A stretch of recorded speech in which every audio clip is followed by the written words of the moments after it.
Friends welcome back to my channel. ఎలా ఉన్నారండి? Video చూసేంతా నేనైతే బాగున్నాను, మీరు బాగుండాలని మనస్ఫూర్తిగా కోరుకుంటున్నాను.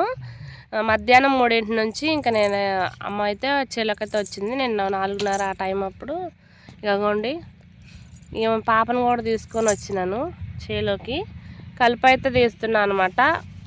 వాటర్ బాటిల్ కొంచెం అవతల నుంచి ఇంకా తీస్తూనే ఉన్నాను కలుపు అయితే. ఇంక ఇప్పుడు టైం అయితే 5:30 అట్లయితే అయింది. చూడండి ఫ్రెండ్స్, సాయంకాలం ఎట్లా ఉందో ఛానల్లో మీకైతే చూపిస్తాను, ఓకేనా? నోట్లో డబ్బా తీసి మాట్లాడు, చెప్పు ఏం చెప్పాలో.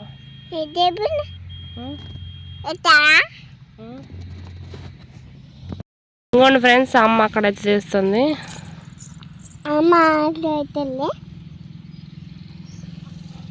చూడండి ఒకసారి ఎట్లా ఉందో మబ్బు, చూడండి ఎంత బాగుందో. చూడండి ఫ్రెండ్స్ ఎంత బాగుందో. ఎటు చూపించాను?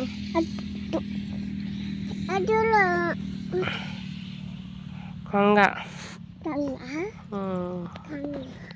ఫ్రెండ్స్, గడ్డి చూడండి చీల ఎట్లుందో. ఇదంతా తీయాలి.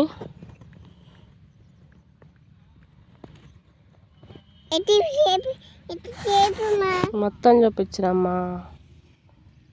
5:30 అయితే అయింది. అదే 5 నిమిషాలకు 6 అయింది కదా ఫ్రెండ్స్. ఇలా ఉంది. ఇంకొక 10-20 మినిట్స్ అది తీసి ఇంకింటికైతే వెళ్ళిపోతాం, ఓకేనా ఫ్రెండ్స్? ఇంటికైతే వచ్చిన తర్వాత చాలా రోజులు అయితే అవుతుందని చెప్పేసి ఇంకా బిర్యానీ అయితే చేసిన అనమాట. ఆల్రెడీ బిర్యానీ రెసిపీస్ చాలా ఉన్నాయి, అంటే పలావ్ అదే రెసిపీస్ చాలా ఉన్నాయి కదని చెప్పేసి ఇంకా ప్రాసెస్ అయితే చూపించలేదు. బరువుగా అయితే చిన్న రోకలు ఉంది కదా, దాన్ని అయితే బరువుగా పెట్టాను. ఒక పక్క చికెన్ కర్రీ అయితే చేస్తున్నాను. అయితే మొన్న మ్యారేజ్కి వెళ్ళినప్పుడు నేను రైతా మిస్ అయ్యాను, అంటే రైతా తినాలనిపించింది. ఎట్లాగో చికెన్ కర్రీ చేస్తున్నాను కాబట్టి ఇంకా పలావ్ ఉంది కాబట్టి రైతా చేసుకుందాం అని చెప్పేసి నేనే ఇంట్లో సింపుల్గా ఇంట్లో అయితే చేస్తున్నాను. కావాల్సినట్టు క్యారెట్, సన్నగా తరుక్కున్న ఆనియన్స్, కొత్తిమీర, పుదీనా, ఇంకా నేను కొంచెం పెరుగు తీసుకొని దాంట్లో కొద్దిగా కరివేపాకు, జీలకర్ర, సాల్ట్ అయితే వేసుకుని మంచిగా ఒకసారి అయితే కలుపుకోవాలన్నమాట మెత్తగా మనము. తర్వాత మనం కట్ చేసి పెట్టుకున్న ఇవి ఉన్నాయి కదా, క్యారెట్, ఆనియన్స్, కొత్తిమీర, కరివేపాకు, అదే పుదీనా, అవి కూడా వేసుకొని టేస్ట్ మళ్ళీ ఒకసారి అయితే సాల్ట్ అయితే చెక్ చేసుకోవడం అంతే ఫ్రెండ్స్. చాలా బాగుంటుంది. అంటే మనకి ఇట్లా ఫీవర్ కానీ హెల్త్ బాగున్నప్పుడు మనం చికెన్ తినొద్దని చెప్తూ ఉంటారు కదా, అలాంటి టైంలో ఇలా రైతా చేసుకొని పలావ్ చేసుకున్నప్పుడు మనం ఇలా తిన్నా కూడా హెల్తీగా ఉంటుంది. అంటే కొన్ని పోషకాలు మనకి క్యారెట్, కొత్తిమీర ద్వారా కూడా మనకి వస్తాయి కాబట్టి ఇలా తినొచ్చు. కొంచెం వాటర్ పోసుకొని పల్చగా చేసుకొని మజ్జిగలా తాగినా హెల్తీగా ఉంటుంది. ఇంకా నాకు ఈ థిక్నెస్ అయితే సరిపోయింది. ఇంకా రైస్లోకి అయితే పర్ఫెక్ట్ కాంబినేషన్ అయితే నాకు సరిపోయింది. ఇంకా సాల్ట్ అయితే చెక్ చేసుకున్నాను. టేస్ట్ విషయానికి వస్తే చాలా బాగుంది. ఇంతే కాకుండా ఏమన్నా వేస్తా ఖచ్చితంగా అయితే కామెంట్ సెక్షన్లో కామెంట్ చేయండి. నేనైతే రైతా ఇంతేని అనుకుంటున్నాను.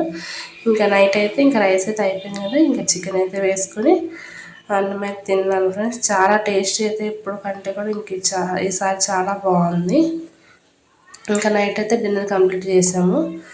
ఇంకా తర్వాత పల్లీలు ఫ్రై చేసినవి ఎప్పుడో ఉన్నవి ఇంకా అని చెప్పేసి సరదాగా టైం పాస్కుంటుందని చెప్పేసి ఇంకా శనక్కాయలు ఉన్నాయి కదా, అవి మా తోటకోడలు వాళ్ళ అమ్మ దగ్గర నుంచి తీసుకొచ్చుకుంటే ఇంకా ఫ్రై వేపి పెట్టానమాట. నేను కూడా అవి తింటూ మీకు చూపిస్తున్నాను. తర్వాత ఫుల్ కోల్డ్గా ఉంది ఫ్రెండ్స్. ఇలా జలుబు చేసిన టైంలో మేము పసుపు ఆవిరి పడతాము. వాటర్ పోసి పసుపు వేసి జెండుబామ్ వేసి మనకి మొహం అంతా ఆవిరి పట్టేటట్టు చెమటలు పడితే మనకి ఏంటంటే తొందరగా రికవరీ వస్తుంది. అసలు చూడండి మనకి చెమట రూపంలో వస్తుంది అనమాట ఫ్రెండ్స్. ఫుల్గా జలుబు అయితే చేసింది. ఇంకా అమ్మ అయితే పసుపు పాలైతే వేడి చేసింది అనమాట. ఇంకా తాగుతాను, ఎందుకంటే తాగడం వల్ల జలుబు అనేది తొందరగా తగ్గుతుంది. అందుకనే టిప్ ఉపయోగపడుతుందని రికార్డ్ అయితే చేస్తున్నా. లైట్గా పంచదార అయితే వేసుకొని లైట్గా ఇంకా పసుపు కొంచెం వేసుకొని మరగపెట్టుకోవాలన్నమాట. తొందరగా మనకి రికవర్ వస్తుంది. టాబ్లెట్లతో అంటే మనం హోమ్ మేడ్ చేయాలి కాబట్టి ముందు టాబ్లెట్లు లాగా కాకుండా ఇలా చేసుకుంటే కొంచెం రిజల్ట్ అయితే ఉంటుంది ఫ్రెండ్స్. ఇంక ఇట్లా పాలల్లో పసుపు వేసుకొని మేము జలుబు చేసినప్పుడల్లా ఇలా తాగుతాం అనమాట, తొందరగా రికవర్ వస్తుందని. ఐ హోప్ ఈ వీడియో మీకు నచ్చింది అనుకుంటున్నాను. నచ్చితే కనుక ప్లీజ్ ఎవరు మన ఛానల్ మొదటిగా చూస్తున్నట్లయితే సబ్స్క్రైబ్ చేసి సపోర్ట్ చేయండి. Thank you for watching.